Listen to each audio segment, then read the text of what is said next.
골로새서 4장 2절부터 9절에 있는 말씀으로 표기한 제목은 매임을 당한 이유입니다. 우리가 옛것을 죽이고 벗어버렸다고 해도 그냥 내버려 두면 더 안 좋아질 수 있습니다. 처음 예수 믿고 난 다음에는 제대로 된 양육이 반드시 있어야 합니다. 예수를 믿었다면 이제부터는 하나님이 택하사 거룩하고 사랑받는 자답게 살아야 합니다. 귀한 신분에 걸맞는 귀하고 기품 있는 옷을 입어야 한다는 것이죠. 긍휼과 자비와 겸손과 온유와 오래 참음의 옷은 율법이 요구하는 것은 아닙니다. 성령의 열매와 같은 믿음의 옷입니다. 하나님의 사랑, 예수 그리스도의 십자가, 성령의 은혜가 임해야 입을 수 있습니다. 사랑의 띠야말로 이 모든 것을 온전하게 동임해 줍니다. 그래서 우리의 모델은 주님이십니다. 주님처럼 긍휼과 자비와 겸손과 온유와 오래 참음을 베풀고 용서와 사랑과 평강과 감사도 주님처럼 해야 합니다. 결혼의 목적도, 가정의 목적도, 사회생활의 목적도 행복이 아니라 거룩입니다. 무조건 복종함으로 눈가림만 하지 말고 오직 주를 두려워하며 성실한 마음으로 사랑하고 순종해야 합니다. 아내와 남편, 자녀와 그리고 아비, 그리고 종과 상전처럼 내가 어떤 자리에 있든지 무슨 일을 하든지 구원 때문에 마음을 다하여 죽게 하듯 복종하고 사랑하고 순종하고 의와 공평을 베풀어야 합니다. 우리 주님은 종과 상전의 모델이기도 합니다. 예수님이 권세가 없어서 십자가를 지신 것이 아니죠. 능력이 없어서 조롱과 수치를 당하신 것이 아닙니다. 최고의 능력은 무시와 수치를 잘 당하는 것입니다. 이것을 온 인류에게 보이셨기 때문에 우리에게까지 구원이 임하였습니다. 우리가 인생의 목적을 행복이 아니라 거룩으로 놓고 살아가는 이유는 오직 하나, 모두에게 그리스도를 전하기 위해서입니다. 전도의 사명 때문에 모든 말씀이 주어진 것이죠. 첫째는 우리를 위하여 기도할 일입니다. 2절입니다. 기도를 계속하고 기도에 감사함으로 깨어있으라. 바울은 편지를 마무리하면서 골로새 교회 성도들에게 자신과 동역자들을 위한 기도를 당부합니다. 그런데 그 기도 제목은 감옥에서 풀려나는 것이 아니죠.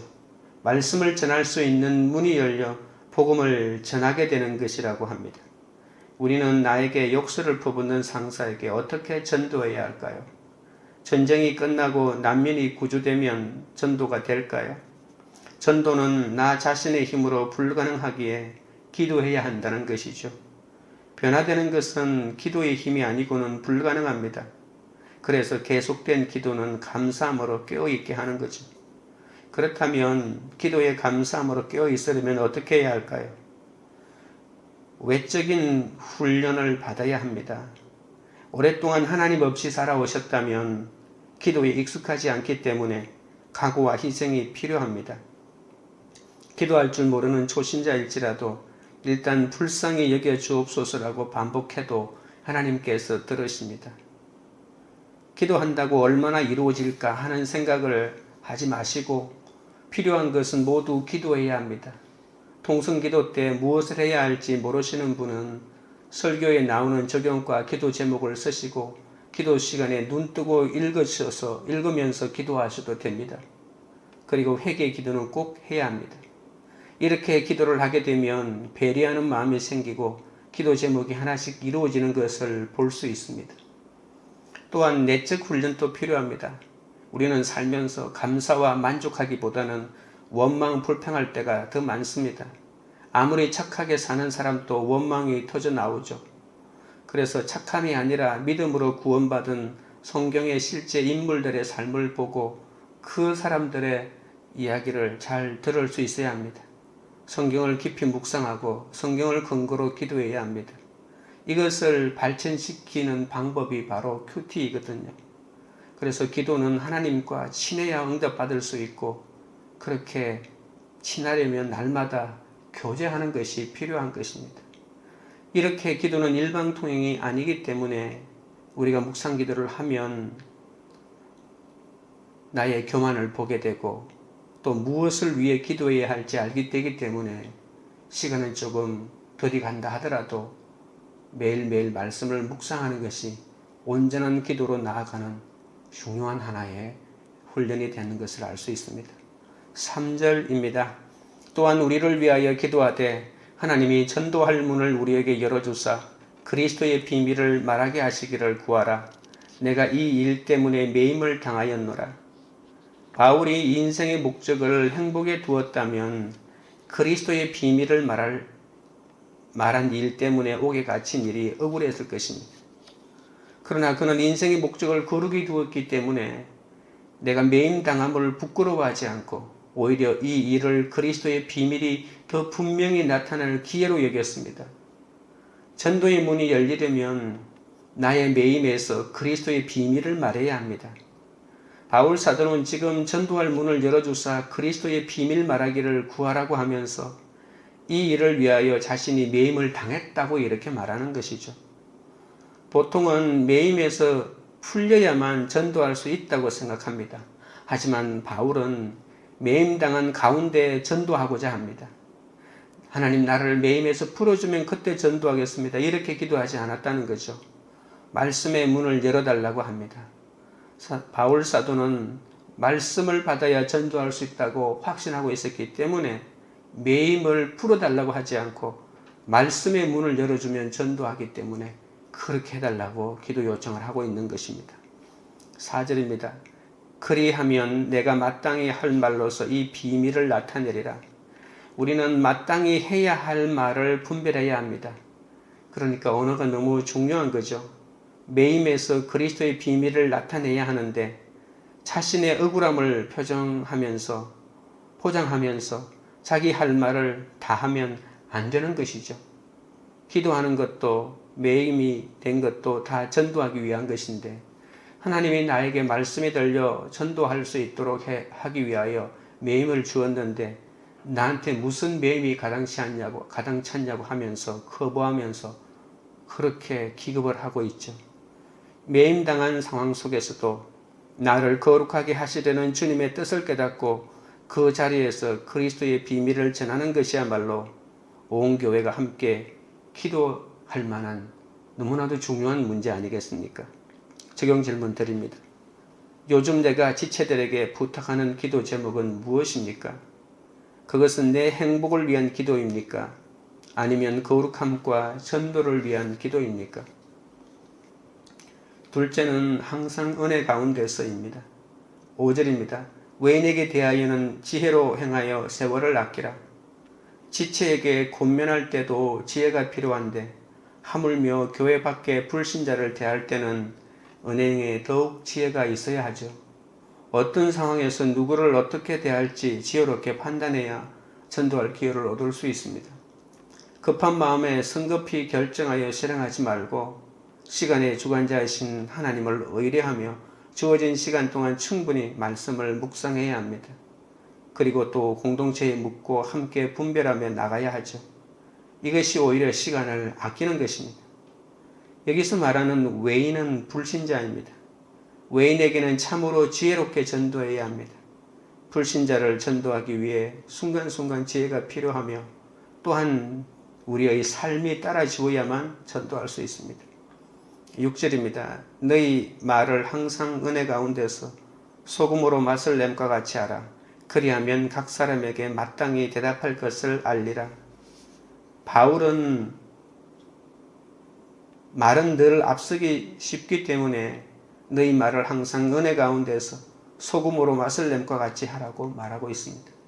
그러면 내가 마땅히 대답할 것을 안다고 하죠. 언어는 믿음으로 듣는 자들에게 은혜롭기도 하지만 또 아픈 소금의 역할을 하기도 합니다. 말 한마디만 들어도 그 사람이 얼마나 말씀을 묵상하고 기도했는지 쉽게 알 수 있죠. 그러므로 평소 생활이 가장 중요하고 평소 생활을 잘 하는 것이 시간을 가장 아끼고 버는 것입니다. 하고 싶은 말이 있어도 잠깐 입을 다물고 먼저 지체와 이웃의 말을 듣고 말씀으로 분별할 때 알맞은 대답을 할 수 있습니다. 모세의 중보기도를 여러분 아시죠?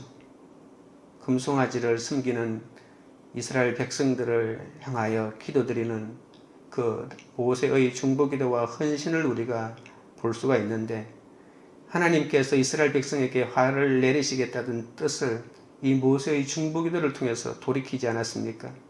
자식 때문에 자식을 내려놓고 돈 때문에 돈을 내려놓고 건강 때문에 건강을 내려놓고 갈 때 주께 드릴 열매를 가득 담아 하나님께서는 전도의 문이 열리게 하십니다.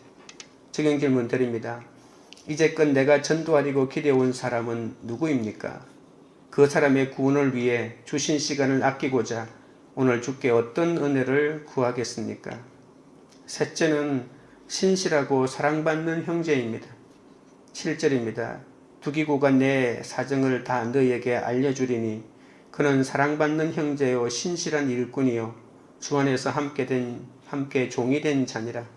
바울은 골로새서를 통해 소명받은 모두가 복음의 일꾼이요 교회의 일꾼이 되어 위의 것을 잡고 땅에 있는 지체를 죽이고 새 사람의 옷을 입으라고 했죠.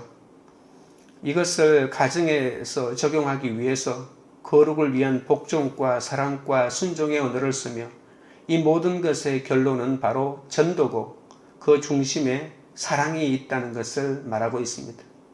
골로새서 마지막에 바울의 여러 동역자도 소개하는데 내세울 것도 없지만 은혜로 쓰임받는 하나님의 신실한 일꾼들입니다. 이런 일꾼들이 왕노릇하는 공동체는 저절로 전도하고 차별 없는 건강한 교회의 모델이 되기도 합니다. 바울은 자신이 쓴 편지를 맡겨보낸 두기고와 오네시모를 소개합니다. 이들은 세상에서 잘난 사람들이 아니죠. 심지어 오네시모는 노예 출신입니다. 그러나 이들은 바울에게 신실하고 사랑받는 형제요 동역자라고 합니다. 비록 세상에 내세울 것은 없지만 그들은 바울과 동고동락하며 서로의 사정을 잘 알았습니다. 그래서 교회에 바울의 삶을 증언하는 이 진실한 보고를 지체들을 위로할 수 있었죠. 이 보고로. 신실한 일꾼은 사정을 알아주는 사람입니다. 하나님도 사정이 있고 바울도 사정이 있잖아요. 바울은 스승이기에 할 말을 다 하지 못할 때가 많습니다. 두기고는 성령이 주시는 겸손으로 바울의 힘든 사정을 전함으로 오히려 골로새 교인들이 위로를 받습니다. 선교의 어려움을 불평하거나 우리 집안은 왜 이래, 우리 교회는 왜 그래 하는 것은 서로가 신실하지 못하고 서로에게 바울과 두기고가 되어주지 못하기 때문에 일어나는 현상이잖아요. 두기고라고 하는 말은 행운이라는 뜻입니다. 두기고는 신약에 총 5번 나오는데 어디를 봐도 유명한 설교가도 아니고 기적을 행하지도 못합니다. 오히려 로마에 살던 아시아 출신 사람으로 그의 준하는 천한 신분이었을 것이 틀림이 없었을 것입니다. 그러나 자신을 인격적으로 대해주는 주님과 사도 바울로 인해서 바울의 마지막을 함께 하였기 때문에 이런 행운을 누렸을 것입니다. 이런 두기고를 사도 바울은 3가지로 부릅니다. 첫째는 사랑받는 형제라고 합니다. 모든 것을 주어도 아까울 것 없는 이 친밀한 사이로 자기 희생적인 사랑을 근거로 해서 부르는 이름이잖아요. 두 번째는 신실한 일꾼이라고 합니다. 어떤 일을 맡겨도 자기 책임을 감당하며 사역면에서도 바울의 기대와 의도에 어긋남이 없는 그런 사람이에요. 세 번째는 주 안에서 함께 된 종이라고 합니다. 함께 사역하고 함께 종이 되고 함께 갇혀 고난을 받죠. 이 함께가 사정을 알아주는 비결이지 않습니까? 여러분 함께 하지 않으면 아무리 가까이 있는다 할지라도 서로 사정을 알아주지는 못합니다. 이 함께가 잘 안 되기 때문에 나라도 교회도 어려움을 당하는 것이죠. 그리스도 외에는 천하에 구원 얻을 다른 이름을 주시지 않았기 때문에 이 함께하지 않으면 이 땅에 희망이 없지 않겠습니까? 이 기독교회 예수 이름 외에도 구원받을 이름이 많다면 교회가 함께하지 않아도 이 땅에 희망이 있지만 구원 받을 이름이 예수 그리스도밖에 없는데 그 예수 그리스도를 전하는 교회가 하나가 되지 않으면 이 땅에 구원의 희망이 없는 것이죠. 우리는 남의 사정을 알아주는 사람이 되어야 합니다. 홀로보다는 함께가 잘 되어야 한다는 것입니다. 8절입니다. 내가 그를 특별히 너희에게 보내는 것은 너희로 우리 사정을 알게 하고 너희 마음을 위로하게 하려 함이라. 신실한 일꾼은 위로할 수 있는 사람입니다. 대단한 은사가 없는 두기고는 사랑과 신실함으로 바울의 서신을 전하는 작은 일에 충성하였죠. 그 바울의 편지로 당시 골로새 교회에 위로를 전했고 오늘날 우리에게까지 골로새서를 통해 은혜를 받게 합니다. 우리끼리만 큐티했다면 아무도 몰랐을 것이지만 골로새에 편지를 전한 두기고처럼 우리가 쓰는 이 낡은 큐티책에 쓰인 고백과 목장의 나눔이 헌신이 되어서 훗날 하나님께서 쓰시는 별처럼 빛나게 될 것입니다. 이 하나님 성령께서 전적으로 고난을 주셔서 바울은 옥에 매여 있음에도 자기를 부유한 자라고 여겼고 오히려 지도자를 잃은 골로새 교인들을 위로하고 있습니다. 우리가 따라야 할 영원한 모델은 바로 주님이시죠. 그분은 마지막까지 자신의 고통보다 다른 이들의 아픔을 아시고 양육하며 돌보아 주셨습니다. 이런 주님을 본받아 어떤 매임에서도 그리스도의 비밀을 전할 때 진정한 위로자가 될 수 있습니다. 우리는 어려움을 당할 때 내 편에 서서 나의 사정을 이야기해주는 두기고가 있어야 합니다. 또한 나도 누군가의 두기고가 되어 주어야 하지 않겠습니까? 나의 힘든 이야기가 내 사정을 듣는 누군가를 위로하게 된다는 사실을 또한 믿어야 합니다. 9절입니다. 신실하고 사랑을 받는 형제 오네시모를 함께 보내노니 그는 너희에게서 온 사람이라. 그들이 여기 일을 다 너희에게 알려주리라. 신실한 일꾼은 사랑받는 형제라고 합니다. 오네시모는 유익한 또는 이익이라는 뜻인데 빌레몬의 노예로 욕먹지 않을 만큼만 일하면 되었지만 빌레몬의 물건을 훔쳐 로마로 도주했다가 당시 옥중에서 바울을 만나 회심하고 주인인 이 빌레몬에게로 돌려보내죠. 바울은 이 회심한 오네시모를 갇힌 중에 낳은 아들, 내 신복, 사랑받는 형제로 부르면서 그를 따뜻하게 맞아달라고 간곡하게 부탁합니다. 우리는 그 내용을 또 다른 옥중 서신인 빌레몬서를 통해서 잘 알 수 있습니다. 이 빌레몬이 골로새 교회의 성도입니다. 도망친 종 오네시모와 로마의 아시아인이었던 두기고가 주님의 사랑으로 변할 수 있던 것은 바울의 사랑받는 형제로 자리매김하듯 땅끝에서 말씀으로 살아난 사람들은 이렇게 주님의 실쓰는 일꾼이 되어가죠. 우리도 매일 살아가는 힘든 현장 속에서도 주님을 만나서 신실한 일꾼이 되어 식구들과 이웃에게 주님을 전하는 그런 일꾼이 되어야 할 것입니다. 혼자만 편하게 살기를 좋아하고 이를 부추기는 이기적인 시대에는 가족과 함께하기 어렵고 교회 지체들과 함께하기는 더욱 힘듭니다.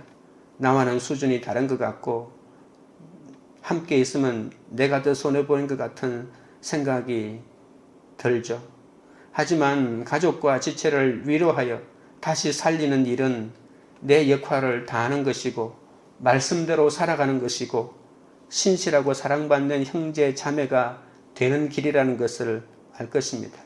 이것이야말로 우리가 주님을 전하는 전도의 문을 여는 가장 귀한 출발점이 아니겠습니까? 적용 질문 드립니다. 내가 훌쩍 떠나 홀로 있기를 바라는 삶의 자리는 어디입니까? 그 자리를 말씀대로 지키며 지체와 함께하는 일이 구원을 위한 사명임을 믿습니까? 기도드리겠습니다. 하나님 아버지, 이 땅에서 잘되고 복받기만을 구하는 데서 벗어나 매인 중에 거룩하게 되어 복음의 비밀을 증언하게 하여 주옵소서. 내가 매여 있는 환경이 복음을 전할 환경인 줄도 모르고 빨리 벗어나게 해달라고 육적인 기도를 얼마나 많이 드렸는지 모릅니다. 나의 삶에서 사명을 발견하지 못했기 때문에 이렇게 금송아지를 만들어 놓고 춤을 추고 있사오니 주여 용서하여 주시옵소서. 영적으로 자녀가 세워지고 영적으로 가정과 사업이 잘 되기 위해서 육적으로 내려놓아야 할 것이 무엇인지 깊게 생각하게 하여 주시옵소서. 내가 아무것도 내려놓지 못하니까 자식이 수고하고 참으로 돈이 수고하고 아내가 수고하고 이렇게 주위에 있는 사람들이 수고합니다.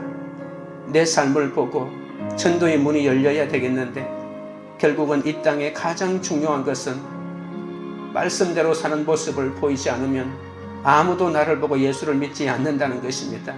주여 불쌍히 여겨 주옵소서. 나의 매임의 결론이 전도임을 깨닫게 하여 주시옵소서. 자식과 건강과 돈과 모든 인간관계에 매였어도 그 결론이 전도임을 깨닫게 하여 주시옵소서. 그 매인 끝자락에서 그리스도의 비밀을 말하게 하여 주시옵소서. 참으로 나의 매임에서 전도할 수 있도록 도와주시옵소서. 말씀의 문을 열어 주시옵소서.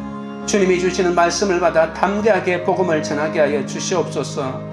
전도할 때도 마음이 앞서 말로 실수하는 우리를 불쌍히 여기시고 은행의 지혜와 은혜를 부어 주옵소서.